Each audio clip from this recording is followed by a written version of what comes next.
సాయిరామ్ సమర్థ సద్గురు సాయినాథ్ మహారాజ్ కీ జై. మన సాయి బిడ్డలందరికీ నమస్కారం ఫ్రెండ్స్. ఎలా ఉన్నారండి? ఏం చేస్తున్నారు? అందరికీ కూడా ఈరోజు గురువారం శుభాకాంక్షలు. మీరెప్పుడు కూడా సుఖంగా, సంతోషంగా, ఆనందంగా ఉండాలి అని చెప్పి సాయినాథుని తరపున నేను కూడా మనస్ఫూర్తిగా కోరుకుంటూ ఉన్నాను. ఈరోజు సాయినాథుడు అందించే సందేశం ఏంటి అంటే కనుక, తల్లి, తెలిసే నీ నుదుటి రాతను చెరుపుతున్న వ్యక్తిని నమ్ముతూ ఉన్నావు. ఇక పైన కానీ తెలుసుకోకపోతే అది పూర్తిగా నీ కర్మే అవుతుందమ్మా. నా మీద నమ్మకంతో 2 నిమిషాలు విను తల్లి అని సాయినాథుడు చెప్పి ఏదో ఒక తెలియని సందేశాన్ని బాబావారు మనకు అందించడానికి మన ముందుకైతే వచ్చారు. మరి సాయినాథుని సందేశం వినే ముందు ఎవరికైతే సాయినాథుడు అంటే నమ్మకం, గౌరవం, ఇష్టం ఉంటుందో, విశ్వాసం ఉంటుందో వారందరూ కూడా ఈ వీడియోకి ఒక చిన్న లైక్ అయితే ఇవ్వండి ఫ్రెండ్స్. మొదటిసారి సాయిబాబా సన్నిధి ఛానల్లోకి వచ్చినట్లయితే సబ్స్క్రైబ్ చేసుకుని సపోర్ట్ అయితే చేయండి. మరి దానికంటే ముందు చాలామంది కూడా చెప్పుకోలేనటువంటి సమస్యలతోటి సతమతమైపోతూ వాటిని ఎలా తీర్చుకోవాలో తెలియక ఇబ్బంది పడిపోతూ ఉంటున్నారు. అటువంటి వారి కోసం శ్రీ షిరిడి సాయిబాబా ఆశీస్సులతో జ్యోతిష్యం చెప్పబడును. గురూజీ శివరామరాజు గారు. ఫోన్ నెంబర్ 9989113230 అంటారు. మీరు ఇప్పటి వరకు ఎన్నో చోట్ల జ్యోతిష్యం చెప్పించుకుని మీరు ఆశించిన మార్పులు మీ జీవితాలలో జరగలేదని బాధపడి ఉంటారు. కానీ ఇక్కడ అస్సలు అలా జరగదండి. మీ సమస్యలు ఏవైతే ఉన్నాయో, ప్రేమ, పెళ్లి, ఉద్యోగం, రాజకీయం, సంతానం లేక ఇబ్బంది పడుతున్న భార్యాభర్తల మధ్య గొడవలు ఉన్న, అప్పు సమస్యలు ఉన్న, శత్రు సమస్యలు ఉన్న, అవేంటో మీరు గురువుగారికి వివరించి చెప్పినట్లయితే గురువుగారు వాటికి తగిన పూజలు చేసి మీకు రోజుల్లోనే పరిష్కారాన్ని చూపిస్తారు. గురువుగారు చెప్పినట్లు 100కు 1000% జరుగుతుంది.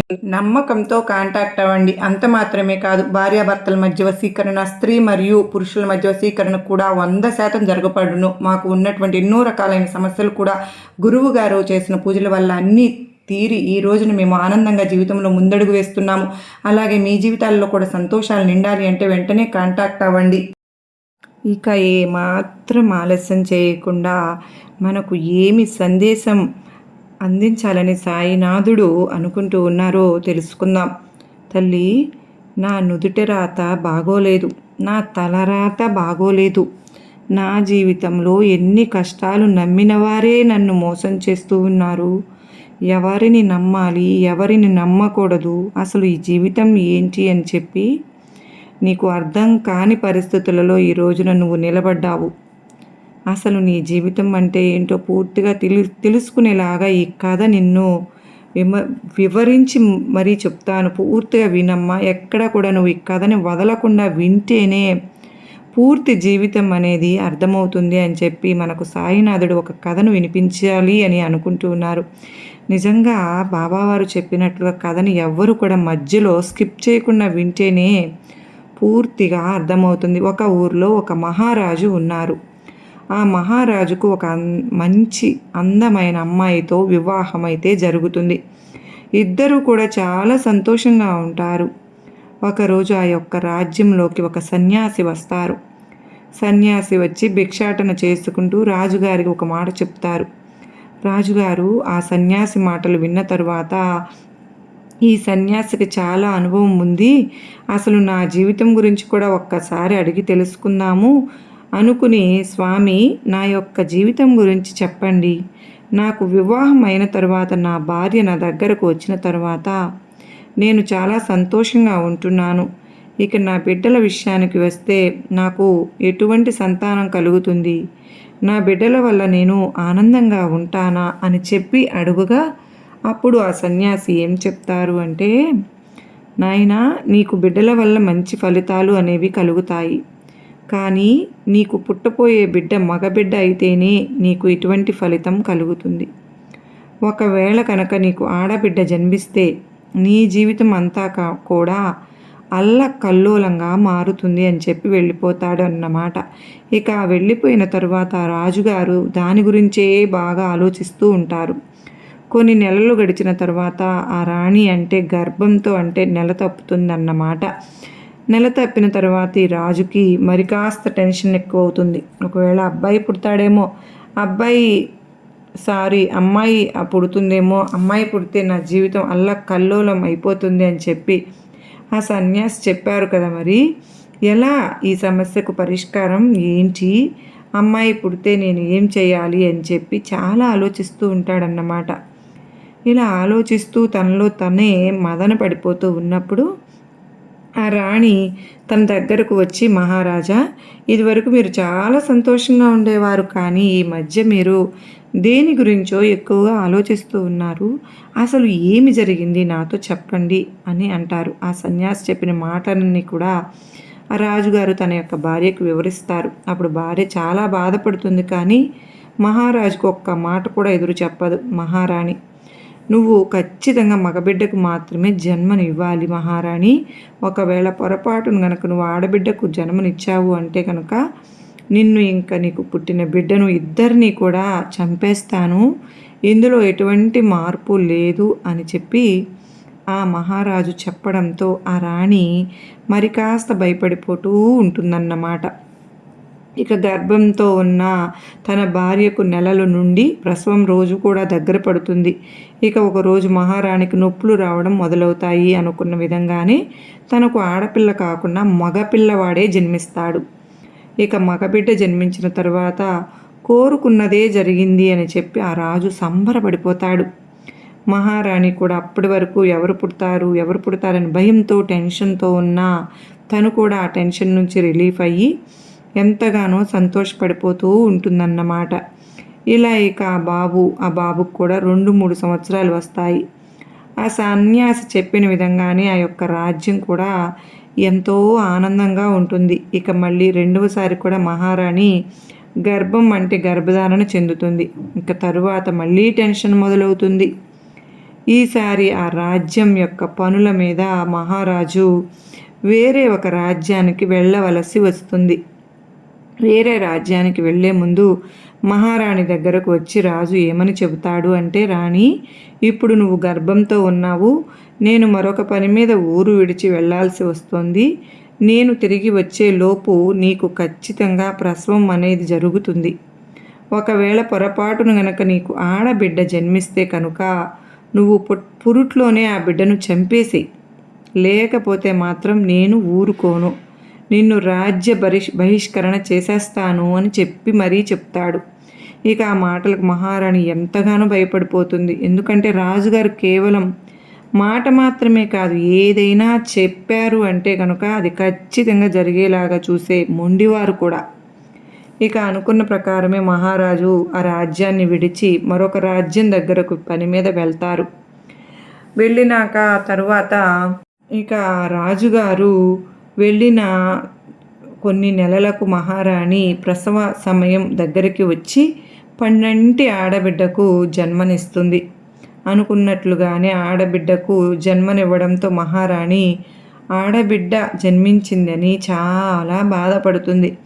తన ప్రసవ సమయంలోనే దుఃఖం ఆపుకోలేక ఆ బిడ్డను గుండెకు హత్తుకుని చాలా పెద్దగా ఏడుస్తుంది. ఇక ఆ యొక్క ఇద్దరిని చూసి మంత్రసాని, ఎవరైతే ప్రసవం చేయడానికి వచ్చిన వైద్యురాలు ఉందో, అప్పటి రోజుల్లో ఆ వైద్యురాలని మంత్రసాని అని పిలిచేవారు కదా, ఆ మంత్రసాని మహారాణిని అడుగుతుంది, ఎందుకు రాణి, ఎందుకు ఏడుస్తున్నావు? నీకు అందమైన లక్ష్మీ స్వరూపమైనటువంటి అమ్మాయి పుట్టింది. ఇటువంటి అమ్మాయి పుట్టినప్పుడు సంతోషపడాలి, కానీ నీ యొక్క బాధకు కారణం ఏంటి అంటే అప్పుడు ఆ రాణి జరిగిందంతా కూడా ఆ మంత్రసానికి వివరించి చెప్తుంది. అయితే మహారాణి, మీ యొక్క బాధను నేను దూరం చేస్తాను. ఇప్పుడే ఈరోజే నీ యొక్క బిడ్డను నేను తీసుకుని వెళ్ళిపోతాను. కానీ రాజ్యంలో ప్రజలందరికీ కూడా ఆడబిడ్డ జన్మించింది కనుకనే మంత్రసాని పురుట్లోనే చంపేసింది అనే వార్తను ప్రచారం చేయండి. అందరూ కూడా అది నమ్మేటట్లుగా నేను కూడా ప్రవర్తిస్తాను. కానీ ఈ బిడ్డను నేను అల్లారు ముద్దుగా అపురూపంగా పెంచుకుంటాను. దయచేసి ఈ మాటను మాత్రం మీరు కాదు అనవద్దు అని చెప్పి, కాదు అంటే బాధపడతాను అని చెప్తుంది. అలా అనడంతో ఆ రాణి కూడా ఎంతగానో సంతోషిస్తుంది. ఇంతకంటే నాకు ఇంకేం కావాలి? ఏ తల్లి అయినా కానీ తన బిడ్డను చంపుకోవడానికి ఇష్టపడుతుందా? నాకు కూడా అంతే. నాకు ఈ బిడ్డ చాలా ఇష్టం, కానీ రాజు అమ్మాయి పుట్టింది అంటే నన్ను కూడా చంపేస్తారు కనుక తప్పని పరిస్థితుల్లో నా బిడ్డను నీ దగ్గర పెంచడానికి ఒప్పుకుంటున్నాను. కానీ నీ దగ్గర ఉన్నా కూడా ఒక పేదరాలుగా నా బిడ్డ బతకకూడదు. ఎప్పుడు ఏ అవసరం వచ్చినా కానీ నువ్వు కబురు చేస్తే నీకు కావలసిన ధనాన్ని, బంగారాన్ని ఎప్పటికప్పుడు నేను నీ ఇంటికి చేరుస్తూ ఉంటాను. ఆ యొక్క సంపదతో నా బిడ్డను అల్లారు ముద్దుగా ఏ లోటు లేకుండా పెంచాలి అని చెప్పడంతో మంత్రసాని కూడా ఎంతగానో సంతోషిస్తుంది. ఇక ఎవ్వరికి కనపడకుండా ఆ బిడ్డను తీసుకుని తన రాజ్యాన్ని వదిలిపెట్టి తన ఇంటికి వెళ్ళిపోతుందన్నమాట. ఇక వెళ్ళిపోయిన తరువాత కొన్ని రోజులకు ఆ మహారాజు తిరిగి వస్తారు. మహారాజుకు రాణి చెబుతుంది, మనకు ఆడబిడ్డ జన్మించింది రాజా. మీరు చెప్పినట్లుగానే పురుట్లోనే మంత్రసాని ఆ పాపను చంపేసింది అనేసరికి తను చెప్పినట్లుగా చేసింది అని చెప్పి భార్యను చాలా ప్రేమగా దగ్గరకు తీసుకుని, నువ్వేమీ బాధపడవద్దు, ఆడబిడ్డ కారణంగా మన జీవితాల్లో కష్టాలు వస్తాయి అని చెప్పి ఆ రోజు సన్యాసి చెప్పారు కనుకనే నేను ఆడబిడ్డను వద్దు అనుకుంటున్నాను అని చెప్పి అంటారు. ఇక ఆ విషయాన్ని రాజు కూడా మరచిపోయి చక్కగా రాజ్యాన్ని చూసుకుంటూ ఉంటారన్నమాట. ఇక అలా కొన్ని రోజులు జరుగుతూ ఉండగా రోజులు సంవత్సరాలు పెరిగే కొద్దీ ఆ బిడ్డ కూడా చక్కగా పెరుగుతూ ఉంటుంది. బిడ్డ చాలా అందంగా ఉంటుంది. ఎంత పేద కుటుంబంలో ఆ బిడ్డ పెరుగుతున్నప్పటికీ మహారాజు వారసురాలు కనుక ఆ రాజ్య వారసత్వం యొక్క లక్షణాలు పునికి పుచ్చుకుని ఆ బిడ్డ ఎంతగానో అందంగాను చాలా తెలివితేటలు గల అమ్మాయిగా చాలా చక్కటి రూపంతో ఆ అమ్మాయి పెరుగుతుందన్నమాట.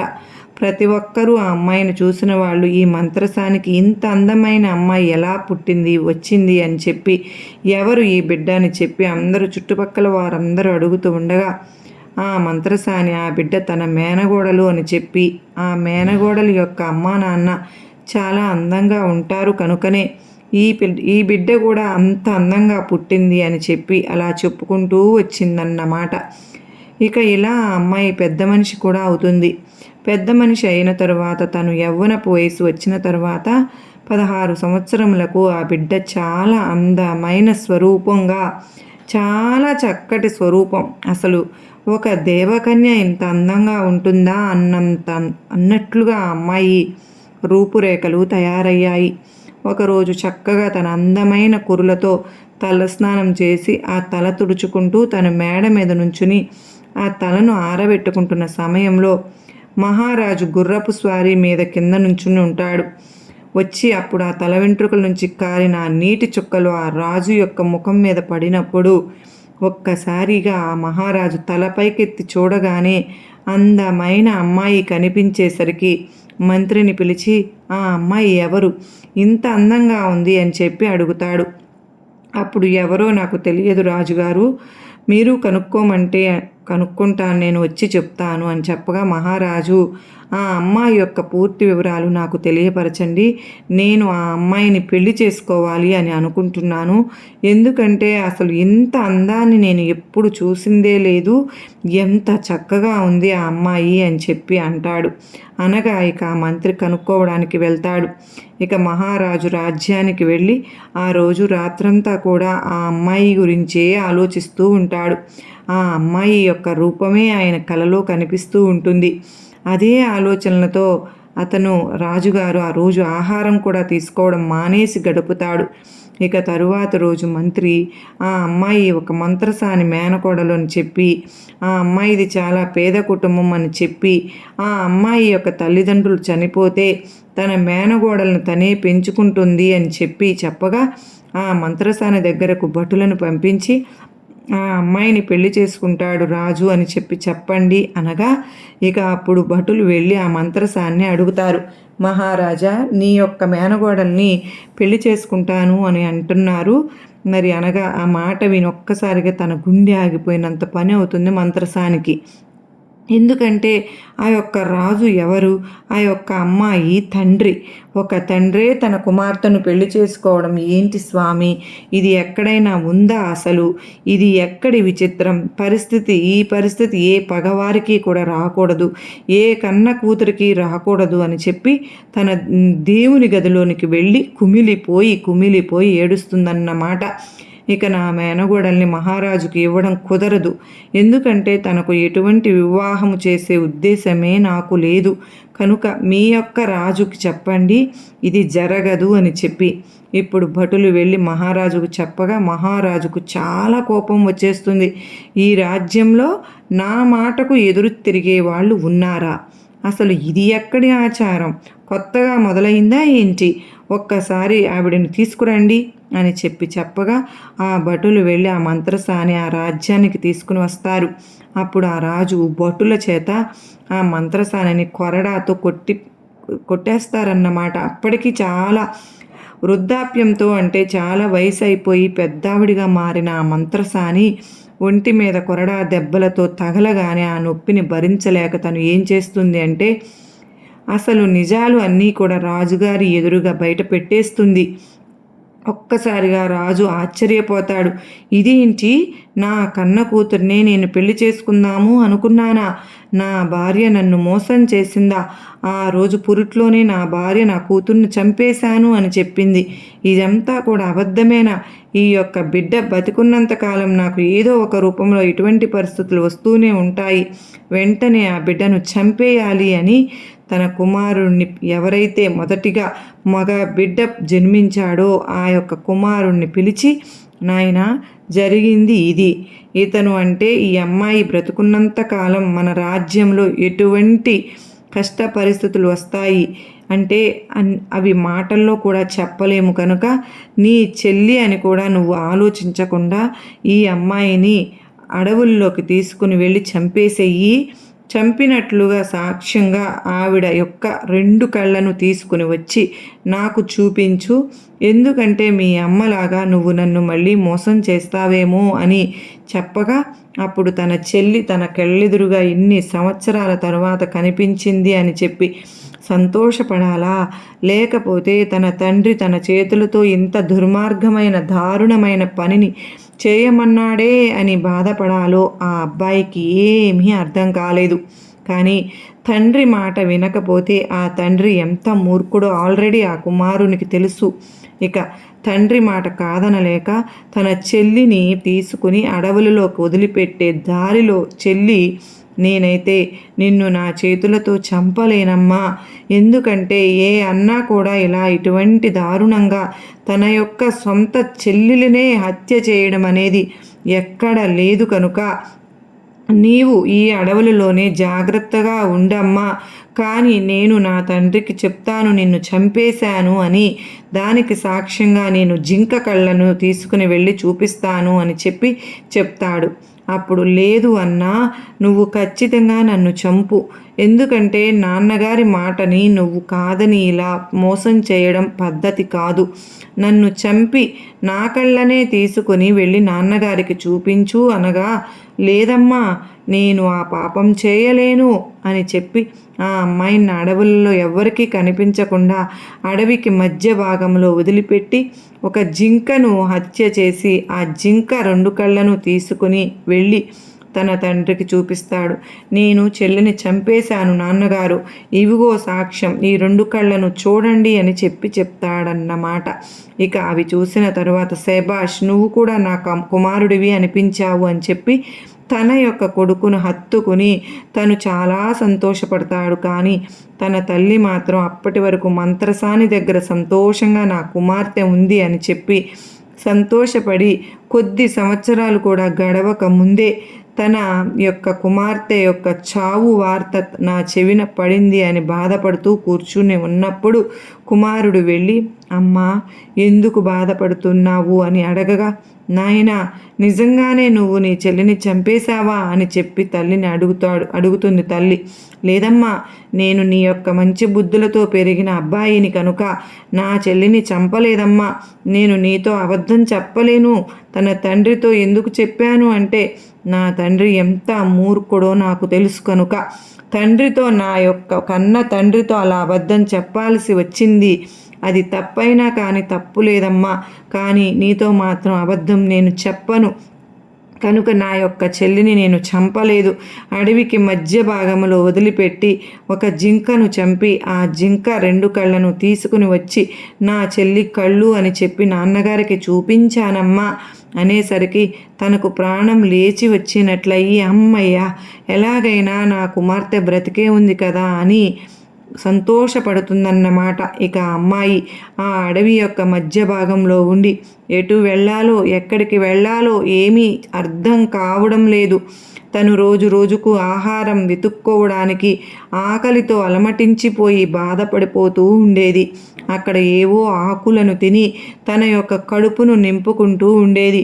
కొన్ని నెలలు గడిచే కొద్దీ తన యొక్క ఒంటి మీద ఉన్న బట్టలు కూడా కొంచెం కొంచెంగా చినిగిపోవడం మొదలుపెట్టాయి అన్నమాట. ఇక పూర్తిగా 1 సంవత్సరం అయితే గడుస్తుంది. ఆ అమ్మాయి చాలా అందంగా ఉంటుంది.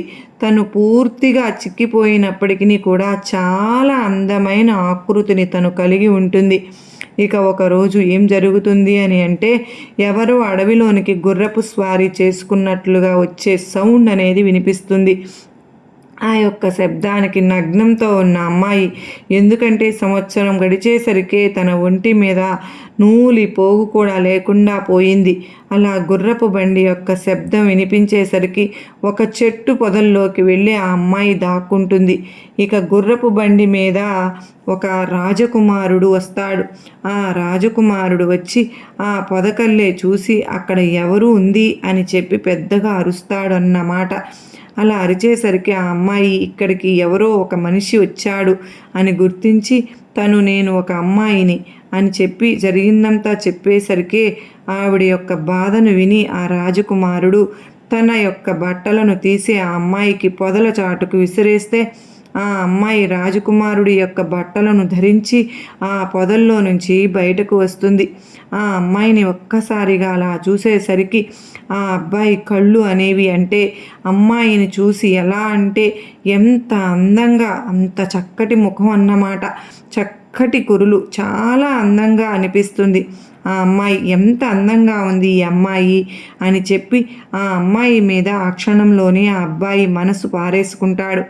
ఎలాగైనా కానీ పెళ్లి చేసుకుంటే ఈ అమ్మాయినే పెళ్లి చేసుకోవాలి, నా భార్యకు కావలసిన పూర్తి అర్హతలు ఈ అమ్మాయికే ఉన్నాయి అనుకుని, నీవు నాకు చాలా చక్కగా నచ్చావు, నేను ఒక రాజ్యానికి రాజకుమారుడను, నువ్వు నన్ను పెళ్లి చేసుకుంటావా అనేసరికే అప్పటికే చాలా కష్టంలో బాధలో ఉన్న అమ్మాయి సరే అని చెప్పి ఒప్పుకుంటుంది.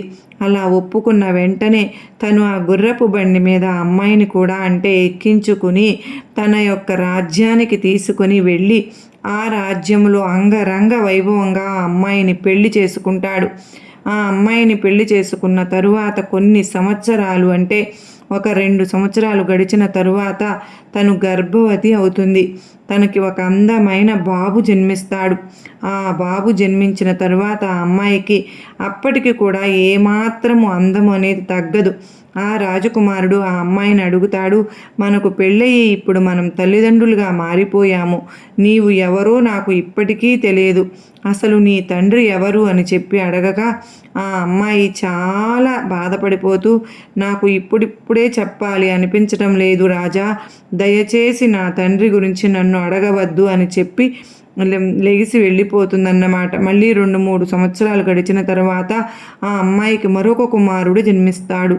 అప్పుడు ఆ రాజకుమారుడు మళ్ళీ అడుగుతాడు, రెండవసారి కూడా మనం తల్లిదండ్రులము అయ్యాము, నీ తండ్రి గురించి ఇప్పటికైనా చెప్తావా అని చెప్పి అడగగా నా తండ్రి ఒక పెద్ద మహారాజు అని చెప్పి తన రాజ్యం గురించి తన తండ్రి పేరు పూర్తిగా చెప్తుంది.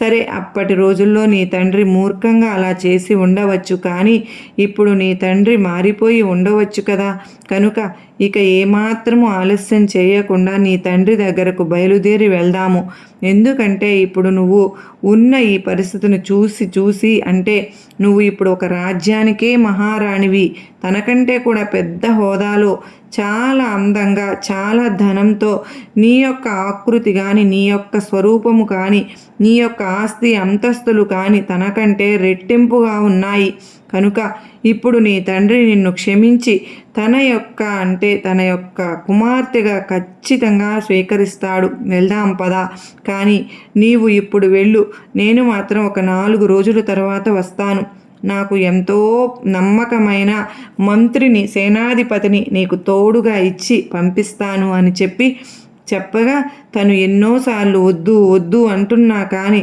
భర్త మాట కాదనలేక సరేనని చెప్పి ఒప్పుకుంటుంది. ఇక ఒప్పుకున్న తరువాత చక్కగా తను వెళ్ళే బండిని అందంగా పూలతోటి నగలతోటి అలంకరిస్తారు. తనతో పాటుగా తనకు అంటే ఆ యొక్క భర్తకు ఎంతో నమ్మకమైనటువంటి మంత్రిని సేనాధిపతిని ఇచ్చి పంపిస్తారు. ఈ యొక్క రాజ్యం నుంచి తన తండ్రి యొక్క రాజ్యానికి వెళ్ళడానికి 2 రోజులు సమయం పడుతుంది. మార్గమధ్యంలో వెళ్ళే దారిలో చాలా చీకటి పడిపోతుందన్నమాట. అలా చీకటి పడిపోతూ ఉన్నప్పుడు ఆ యొక్క మంత్రి సేనాధిపతి ఆ యొక్క రాజు అంటే రాణి గారికి ఒక పెద్దగా మంచిగా అందంగా గుడారాన్ని ఏర్పరుస్తారు. ఇక పక్కనే ఆ యొక్క రాణి గుడారానికి ఆనుకునే మంత్రి గుడారాన్ని కూడా ఏర్పరచుకుంటాడు. అప్పుడు ఆ మహారాణి అంటుంది, ఏమని అంటే, మంత్రి నీవు నా పక్కనే గుడారాన్ని ఎందుకు ఏర్పరచుకుంటున్నావు?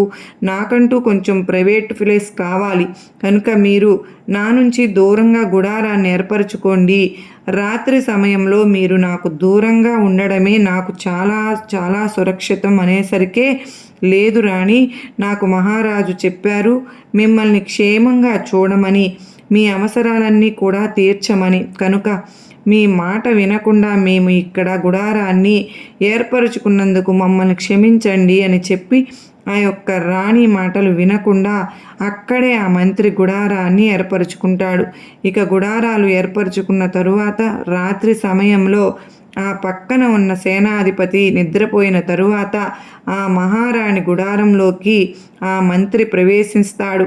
ఏదో అలజడి వచ్చి ఆ రాణి మేల్కుంటుంది. ఏంటి మంత్రి, ఈ సమయంలో నువ్వు నా గుడారం లోపలికి ఎందుకు వచ్చావు అనేసరికి ఆ మంత్రి ఏది కూడా వినకుండా ఆ రాణికి దగ్గరికి వెళ్తాడు అన్నమాట. అప్పటికే ఆ రాణికి పూర్తిగా అర్థమైపోతుంది, ఏదో తను తప్పు పని చేయడం కోసమే నా దగ్గరకు వస్తున్నాడు అని చెప్పి అనుకుని అప్పుడు తన యొక్క పెద్ద కుమారుని ఎదురుగా నుంచోబెడుతుంది. నీవు ఏం చేస్తున్నావో నీకు అర్థమవుతుందా?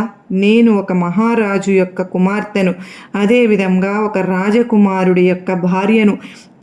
నీవు కనుక నన్ను తాకాలి అంటే ముందు నా పెద్ద కుమారుడిని దాటి రావాలి అని చెప్పి అనేసరికే అప్పటికే కామంతో కళ్ళు మూసుకుపోయినటువంటి ఆ మంత్రికి ఏది కూడా అర్థం కాదు. తన యొక్క కత్తిని తీసి ఆ పెద్ద కుమారుడి తల నరికేసి రాణికి దగ్గరకు వెళ్తాడన్నమాట. అలా దగ్గరకు వెళ్ళేసరికి ఇక ఆ మంత్రి యొక్క పూర్తి ఆలోచన మహారాణికి అర్థమవుతుంది. ఎందుకంటే తన యొక్క కొడుకు ప్రాణాన్ని కూడా తీసిన వాడు నా ప్రాణాన్ని కూడా తీయడు అని గ్యారెంటీ ఏముంది? ఇప్పుడు ఈ యొక్క మంత్రి ఏం చెప్పినా కూడా వినడు అని ఆలోచించుకుని, మంత్రి నీవు నా కోసం కొంచెం సమయం వెయిట్ చేయాలి, ఎందుకంటే నేను స్నానం చేసి వస్తాను, తరువాత నువ్వు ఏదైతే అనుకుంటూ ఉన్నావో అది చేయవచ్చు అని చెప్పి తను ఆ గుడారం వెనుక భాగం నుంచి దూరంగా పారిపోయి ఒక చెట్టు పొదలో ఆ రాత్రంతా దాక్కుంటుందన్నమాట. ఇక మళ్ళీ ఉదయం అవుతుంది. ఉదయం అయిన తర్వాత యథావిధిగా ఆ చెట్టు పొదలో నుంచి బయటకు వస్తుంది. బయటకు వచ్చి మళ్ళీ ఆ యొక్క మహారాణి తన యొక్క చిన్న కుమారుడు మంత్రి సేనాధిపతి అందరూ కలిసి ప్రయాణం మొదలు పెడతారు. 2వ రోజు మళ్ళీ రాత్రి సమయం అయ్యేసరికి మళ్ళీ గుడారం ఏర్పరచుకుని అక్కడ స్థావరం ఉండబోతారు. మొన్న అంటే నిన్న రాత్రి మంత్రి ఆ పని చేశాడు. ఈరోజు సేనాధిపతి ఆ యొక్క మహారాణి గుడారానికి దగ్గరలో గుడారాన్ని ఏర్పరచుకుంటాడు. అప్పుడు ఆ రాణి ప్రశ్నిస్తుంది, నీవెందుకు నాకు దగ్గరలో ఏర్పరచుకుంటున్నావు? నువ్వు వెళ్ళి దూరంగా ఏర్పరచుకో అని చెప్పి.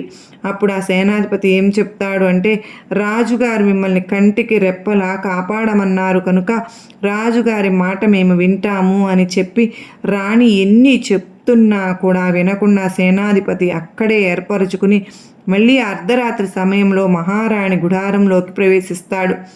మళ్ళీ ఆ సేనాధిపతికి కూడా ఇదే దురాలోచన ఉంది అని చెప్పి ఆ మహారాణి పసిగెట్టి తన యొక్క చిన్న కుమారుణ్ణి మళ్ళీ తన ఎదురుగా నుంచోబెట్టి మహారాజు ఎంత కోపిష్టివాడో మీ అందరికీ తెలుసు. నేను నా బిడ్డలు అంటే ఆ మహారాజుకు ఎంత ప్రేమో మీకు తెలుసు. అదేవిధంగా నేను ఒక పెద్ద మహారాజు యొక్క కుమార్తెను. ఇన్ని తెలిసి కూడా మీరు అటువంటి దారుణానికి చేస్తానికి ముందుకు వస్తూ ఉన్నారు అంటే మీకు ఎంత ధైర్యం! రేపు ఇదంతా తెలిస్తే మహారాజు మిమ్మల్ని ఏం చేస్తారో మీకు తెలుసా అని చెప్పి ఎన్ని చెప్పినా కూడా వినకుండా అప్పటికే కామంతో కళ్ళు మూసుకుపోయిన ఆ సేనాధిపతి తన కుమారుడి తల నరికేసి రాణికి దగ్గరగా వెళ్ళబోతాడు. అప్పుడు ఏం చేయాలో అర్థం కాక మహారాణి ఆ రాత్రి సమయంలోనే పరుగున ఒక పెద్ద నది ప్రవాహం దగ్గరకు వెళ్తుంది. ఇక ఏమి ఆలోచన చేయకుండా ఆ యొక్క నదిలోకి దూకేస్తుందన్నమాట. అప్పటికే ఎంతో వేగంతో ప్రవహిస్తున్నటువంటి ఆ నదిలో నుంచి ఆవిడ కొట్టుకుని వచ్చి ఒక ఒడ్డుకు చేరుతుంది. ఒక ఒడ్డుకు చేరుకున్న తరువాత తెల్లవారిన తరువాత ఇద్దరు సన్యాసులు ఆ యొక్క మహారాణి ఒడ్డుకు చేరుకున్న ఆ మహిళను చూసి ఆవిడ ముందు ప్రాణాపాయ స్థితిలో ఉంది, ఆవిడ ప్రాణాలను కాపాడాలి అని చెప్పి అంటే ఆ యొక్క రాణికి ముందు ప్రథమ చికిత్స చేస్తారన్నమాట. ఆ రాణి స్పృహలోకి వచ్చి అంతా కూడా తేరుకునే సమయానికి ఆ సన్యాసులు ఇద్దరూ కూడా ఆవిడ యొక్క అందాన్ని చూసి మైమరచిపోతారు. ఎందుకు అంటే ఏ మగవాడు అయినా కానీ ఆ యొక్క అందం ముందు ఆ యొక్క రాణి అందం ముందు ముగ్ధుడవ్వాల్సిందే. అంత అందగత్తె మహారాణి. తరువాత ఈ యొక్క సన్యాసులకు తోడు ఇంకొంతమంది శిష్యులు కూడా వస్తారు. ఆ మహారాణి మనసులో చాలా భయపడిపోతుంది. ఇద్దరు మూర్ఖుల నుంచి తప్పించుకొని ఈసారి నలుగురు మూర్ఖుల దగ్గరకు వచ్చాను, ఇప్పుడు నా పరిస్థితి ఏంటి అని చెప్పి ఆలోచిస్తూ ఉండగా ఆ శిష్యులందరూ కూడా ముందు నేను ఆవిడని చూశాను కాబట్టి ముందు నాకు ఆవిడ దక్కాలి, తరువాత చూశాను తర్వాత నాకు దక్కాలి అని చెప్పి నలుగురు కూడా గొడవ పడుతూ ఉంటారు. అలా గొడవ పడుతూ ఉన్నప్పుడు ఆ శిష్యుల యొక్క గురువుగారు అంటే పెద్ద ఆయన వస్తాడన్నమాట. వచ్చి ఆ యొక్క శిష్యుల మనస్తత్వాన్ని పూర్తిగా అతను ముందుగానే పసిగట్టి, నాయనలారా ఎందుకు గొడవ పడుతూ ఉన్నారు? ఏ స్త్రీ అయినా కానీ మనకు సోదరి లాంటిది. మీకు ఎప్పుడు కూడా ఇంతవరకు మాకు ఒక సోదరి ఉంటే బాగుండేది అనేవారు కదా. ఇప్పుడు ఈ స్త్రీని మీరు సోదరిలాగా ఎందుకు భావించరు అనేసరికి తప్పైపోయింది స్వామి అని చెప్పి ఆ శిష్యులందరూ కూడా గురువుగారి పాదాల మీద పడి ఇక నుంచి ఆవిడను ఆ సోదరి అని చెప్పి పిలవడం మొదలుపెట్టారు. ఆ అమ్మాయిని కూడా వారితో పాటు వారి యొక్క ఆశ్రమానికి తీసుకుని వెళ్ళి అక్కడ ఆవిడ మంచి చెడులన్నీ కూడా ఆ యొక్క గురువు శిష్యులు చూసుకోవడం మొదలుపెట్టారు. కొద్ది రోజులు గడిచేసరికి ఆ అమ్మాయి అసలు ఏ రాజ్యంలో ఏ ఆశ్రమం ఉంది అని చెప్పి అన్ని వివరాలు తెలుసుకున్న తరువాత ఆ ఆశ్రమం తన యొక్క తండ్రి రాజ్యంలోనే ఉంది అని చెప్పి తెలుసుకుని నేను నా తండ్రి యొక్క స్థానంలోనే ఉన్నాను అని చెప్పి ఆ ఆశ్రమంలో ఆనందంగా ఉండడం మొదలు పెడుతుంది. ఒకరోజు అనుకోకుండా ఆ యొక్క శిష్యులు భిక్షాటన కోసం ఆ మహారాజు దగ్గరకు వెళ్తారు. వెళ్ళే ముందు ఈ యొక్క సోదరి అంటే ఆ మహారాణి ఏం చెప్తుంది అంటే, మీరు రాజుగారి దగ్గరకు భిక్షాటనకు వెళ్ళినప్పుడు మా సోదరి మీ యొక్క రాజ్యంలో కథ చెప్పడానికి వస్తుంది, అందుకు మీకు అంగీకారమేనా అని చెప్పి మహారాజుని అడిగిరండి అని చెప్తుంది. ఇక అప్పటికే అందరూ కూడా సోదరిలాగా భావిస్తున్న అమ్మాయి ఏది చెబితే అది చేసేవారు అన్నమాట. అందరూ కూడా రాజు దగ్గరకు భిక్షాటనకు వెళ్ళి, మాకు ఒక సోదరి ఉంది, తను మీ రాజ్యంలో మీ దగ్గరకు వచ్చి రాజుగారు ఆ సోదరి కథ చెప్పాలి అని అనుకుంటుంది, మీకు అంగీకారమేనా అని చెప్తారన్నమాట. సరే అలా అయితే రేపు వేరే రాజ్యం నుంచి ఒక యువరాజు కూడా ఇక్కడికి రానున్నారు, ఆ యువరాజుతో పాటు మంత్రి గారు సేనాధిపతి గారు కూడా ఇక్కడికి రానున్నారు, వారందరి సమక్షంలో ఈ రాజ్యంలో ఉండే అందరి ఎదురుగా ఆ అమ్మాయి కథ చెప్పడానికి అంగీకారమే, అయితే మాకు ఎటువంటి అభ్యంతరము లేదు అని చెప్పి ఆ మహారాజు చెప్తాడన్నమాట. ఇక సరేనని చెప్పి ఆ యొక్క రాణి కూడా అంటే ఆ యువరాణి కూడా ఒక యోగి వేషం వేసుకుని ఆ యొక్క రాజ్యంలోకి వెళ్తుంది. తనకు కావలసిన వారందరూ కూడా అక్కడే ఉన్నారు. తండ్రి వేరొక రాజ్యం నుంచి వచ్చిన యువరాజు అంటే తన భర్త, తన యొక్క బిడ్డలను చంపిన మంత్రి సేనాధిపతి, ఇక ఆ రాజ్యంలో మిగతా యొక్క రాజులు కూడా అందరూ అక్కడే ఉన్నారు. ముందుగానే ఆ అమ్మాయి చెబుతుంది, నేను కథ చెప్పినప్పుడు ఎవరూ కూడా మధ్యలో వెళ్ళడానికి వీలు లేదు. ఎప్పుడైతే మధ్యలో వెళ్ళిపోతారో ఆ క్షణంలోనే నేను కథను ఆపేస్తాను. కనుక మీరు ఎవరైనా వెళ్ళాలి అనుకుంటే కథ మొదలవ్వక ముందే లేచి వెళ్ళిపోండి. ఇష్టమైన వాళ్ళు మాత్రమే ఇక్కడ ఉండండి అని చెప్తుంది. అప్పుడు ఆ యువరాజు అంటే ఆ మహారాజు చెప్తాడు, అంటే తండ్రి చెప్తాడన్నమాట, అమ్మ ఎవరు కూడా ఇక్కడి నుంచి వెళ్ళరు. ఎవరైనా కానీ వెళ్తే వారిని ఖచ్చితంగా శిక్ష పడుతుంది. ఇక నువ్వు కథ చెప్పడం మొదలుపెట్టు అనేసరికి ఒక రాజ్యంలో ఒక మహారాజు ఉన్నాడు. ఆ మహారాజుకు కుమార్తె పుడితే నష్టం జరుగుతుంది అని చెప్పి పురిట్లోనే తన కుమార్తెను చంపేయాలి అనుకున్నాడు. కానీ ఆ కుమార్తెను ఒక మంత్రసాని తీసుకుని వెళ్ళి పెంచుకుంటుంది. తరువాత తను బ్రతికే ఉంది అని తెలిసిన తరువాత తన కుమారుడికి ఇచ్చి చంపేయమని అడవులకు పంపిస్తాడు. ఇలా చెప్తూ ఉండగా మహారాజు కళ్ళల్లో నీళ్లు వస్తూ ఉంటాయి. ఇలా మాట వరుసకి ఒక్క మాటగా చెప్పిన అమ్మాయి ఎంతో ఆవేదనతో చెప్పే పద్ధతిలో చెప్తూ ఉండగా ఆ మహారాజు తను ఎంత మహాపాపం చేశాను, ఇది నా గురించే కదా అని ఆలోచిస్తూ ఉంటాడన్నమాట. ఆలోచిస్తూ ఉన్నప్పుడు అప్పుడు ఏం జరుగుతుంది, తర్వాత చెప్పమ్మా అని అంటూ ఉంటాడు. అప్పుడు ఆ సోదరుడు తన యొక్క చెల్లిని చంపడం ఇష్టం లేక జింక కళ్ళను తీసుకుని వెళ్ళి తన తండ్రికి చెల్లిని చంపాను అని చెప్పి అబద్ధం చెప్తాడు. ఇక తరువాత 1 సంవత్సరం గడిచిన తరువాత ఓ యొక్క యువరాజు ఒంటి మీద నూలిపోగు లేకుండా చెట్ల పొదల్లో అల్లాడిపోతున్న ఆ యొక్క యువరానికి తన బట్టలు ఇచ్చి, అదేవిధంగా తన హృదయంలో స్థానం ఇచ్చి తనను పెళ్లి చేసుకుని తీసుకుని వెళ్తాడు. ఎంతో సంతోషంగా ఉన్న వారి కుటుంబంలోకి 2 మగబిడ్డలు కూడా వస్తారు. తరువాత తన తండ్రిని కలవడానికి తనకి ఎంతో నమ్మకమైన మంత్రిని సేనాధిపతిని ఇచ్చి పంపించగా ఆ మంత్రి కుమారుడును సేనాధిపతిని చిన్న కుమారుడును పంపిస్తారు. అలా పంపించినప్పుడు పెద్ద కుమారుడిని మంత్రి, చిన్న కుమారుడినేమో సేనాధిపతి చంపేస్తారు. ఎంతో నమ్మకస్తులైన వారు చివరకు ఏం జరిగింది, నా భార్య బిడ్డలు ఏమయ్యారు అని చెప్పి రాజు తిరిగి వచ్చిన తరువాత మంత్రిని సేనాధిపతిని అడిగితే, మీ భార్య ఒక మంత్రసాని, ఆవిడ యొక్క మహిమలు సంపాదించుకోవడం కోసం తన బిడ్డలిద్దరినీ కూడా చంపేసింది అని చెప్పి ఆ రాజుకి నమ్మేటట్లుగా ఇద్దరు చెప్పుకున్నట్లుగా ఒకే మాట చెప్తారు. ఆ యొక్క మంత్రి సేనాధిపతి మాటలను ఆ రాణి భర్త నమ్ముతాడు. అప్పటి నుంచి ఆ యొక్క మనసులో ఆ రాణి మీద ఎంతో కోపం, ద్వేషం పెంచుకుంటారు. కానీ చంపింది మాత్రం మంత్రి, సేనాధిపతి. ఆ విషయం ఆ మహారాజుకు తెలియకుండానే పోతుంది అనుకున్నప్పుడు ఆ యువరాజు ఈ కథ వింటున్న సమయంలో వెంటనే తన మెడలో ముత్యపు హారాన్ని ఆ యొక్క శిష్యుల మీదకు విసిరివేసి, ఇది నా జీవిత చరిత్రలా ఉంది, అసలు ఎవరు నువ్వు అని చెప్పి అనగా వెంటనే యోగిని వేషంలో ఉన్న తను మామూలుగా మహారాణిలాగా వేషాన్ని మార్చుకుంటుంది. ఇక తన కుమార్తెను చూసిన ఆ మహారాజు, తన భార్యను చూసిన యువరాజు వారిద్దరూ చేసిన తప్పులకు పశ్చాత్తాపపడి తన తండ్రి తన కుమార్తెను హత్తుకుంటారు. అంటే నన్ను క్షమించమ్మా అని చెప్పి హత్తుకుంటాడు. తన భర్త నేను నమ్మి వీరితో పాటు పంపించినందుకు వీరికి ఇప్పుడే శిక్షను విధిస్తాను అని చెప్పి తన చేతిలో ఖడ్గాన్ని తీసి ఆ మంత్రిని ఇంకా ఆ సేనాధిపతి తలలను నరికేస్తాడన్నమాట. ఇలా కొద్ది రోజులకు తండ్రితో చాలా సంతోషంగా ఆ యువరాణి గడుపుతుంది. అదేవిధంగా తన యొక్క భర్తతో కూడా కలిసి సంతోషంగా ఉంటూ మరొక 2 మగబిడ్డలకు జన్మను ఇచ్చి ఆనందంగా ఉంటుంది. అయితే తల్లి, ఈ కథ ఇప్పటి వరకు మీరు విన్నందుకు చాలా సంతోషం. అసలు విషయం ఏంటో తెలుసా?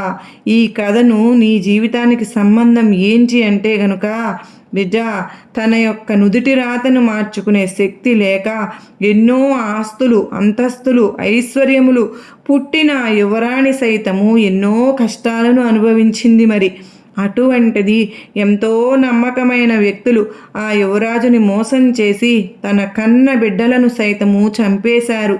నీవు ఇటువంటి దుర్మార్గపు సమాజంలో బ్రతుకుతున్నావు కనుక నీ నుదిటి రాతను నువ్వే రాసుకోవాలి. ఎవరిని నమ్మాలి, ఎవరిని నమ్మకూడదు. స్త్రీ ఎవరి దగ్గర ఎప్పుడు కూడా తన నమ్మిన వారి దగ్గర స్త్రీని వదిలిపెడుతూ ఉంటారు. నా యొక్క చుట్టాలే కదా, నా బిడ్డను చూసుకో అని చెప్పి ఇలా ఎప్పుడు కూడా ఆడపిల్లను వదిలి వెళ్ళేటప్పుడు ఎవరు ఎటువంటి వారు అని చెప్పి ఆలోచించి ఆడపిల్లను విడిచి వెళ్ళాలి. ఇప్పుడున్న ఈ సమాజంలో ఎవరిని కూడా నమ్మకూడదమ్మా బిడ్డ. ఎన్నో దారుణాలు అనేవి ప్రతిరోజు నీ చెవిన పడుతూనే ఉన్నాయి కదా. నా యొక్క వంతుగా నేను నీకు ఈరోజు ఈ సందేశాన్ని అందించడానికి గల కారణం ఏంటి అంటే బిడ్డ, ఆడపిల్ల ఒక ఆదిశక్తితో సమానం కనుక ఆడపిల్ల ఇంటికి లక్ష్మీదేవిగా భావించుకుని ఎప్పుడు కూడా ఆడపిల్లని గర్భంలోనే చిదిమేయాలి అనే ఆలోచనలను మానుకుని ఆడపిల్ల మా ఇంటికి మహాలక్ష్మి అని చెప్పి ప్రతి ఒక్కరూ కూడా భావించుకోవాలి అన్న ఉద్దేశంతో ఇది నీకు వినిపించడం జరుగుతుంది. కనుక ఆడపిల్ల నీ ఇంట పుడితే లక్ష్మీ కటాక్షం, ఐశ్వర్యం, ఆరోగ్యం అన్నీ కూడా నీ గుమ్మంలో అడుగు పెడతాయి అని చెప్పి నువ్వు నమ్మి తీరాలి. కనుక ఎన్నో సంవత్సరాల నుంచి ఎదురు చూస్తున్న నీ యొక్క కోరిక తీరబోతోంది బిడ్డ. కనుక నువ్వు ఎవరిని నమ్మాలో నమ్మకూడదో కూడా ఈ కథ ద్వారా నువ్వు తెలుసుకోవాలి. ఎవరిని కూడా గుడ్డిగా నమ్మడం మానేసి ప్రతి ఒక్కరి విషయంలో కూడా చాలా తెలివిగా ఆలోచించుకొని నీ యొక్క జీవితంలో ముందడుగు వేయకపోతే ఎన్నో నష్టాలు నువ్వు అనుభవించవలసి వస్తుంది అని గుర్తుంచుకుని ఆ గుర్తుంచుకోవాలని చెప్పి అన్న ఉద్దేశంతోనే ఈ కథ మొత్తం నీకు వినిపించాల్సి వచ్చింది. కనుక నీ యొక్క మంచి చెడు అన్నీ కూడా నీకు నువ్వే చూసుకుని నీ కుటుంబం యొక్క పూర్తి బాధ్యతను కూడా నీ మీదే ఉంచుకుని అంతా నీ చేతుల్లోనే నువ్వు పూర్తిగా నీ యొక్క గౌరవాన్ని, నీ యొక్క నమ్మకాన్ని నీకు నువ్వే నిలబెట్టుకోవాలి అని చెప్పి ఈ కథ నీకు చెప్తుంది కదూ అని బాబావారు ఈరోజు మనకు ఈ సందేశాన్ని అందించారు ఫ్రెండ్స్. మరి సాయినాథుడు అందించినటువంటి ఈ సందేశం మనందరికీ కూడా నమ్మకాన్ని, ధైర్యాన్ని కలిగించింది అనిపించిన వారు ప్రతి ఒక్కరూ చిన్న లైక్ ఇవ్వండి. మొదటిసారిగా సాయిబాబా సన్నిధి ఛానల్లోకి వస్తే సబ్స్క్రైబ్ చేసుకుని సపోర్ట్ చేయండి. మరో చక్కని సాయినాథుని సందేశం తప్పకుండా కలుసుకున్నాం. అంతవరకు కూడా సాయినాథుని ఆశీస్సులు మనందరిపైన ఉండాలని మనస్ఫూర్తిగా కోరుకుంటూ సర్వే జన సుఖినో భవంతు, లోకా సమస్త సుఖినో భవంతు. ఓం సాయిరామ్. శ్రీమాత్రే నమః. ఆడపిల్ల అంటే మహాలక్ష్మి, ఆ శక్తి స్వరూపం అని నా మనసులో ఉంది.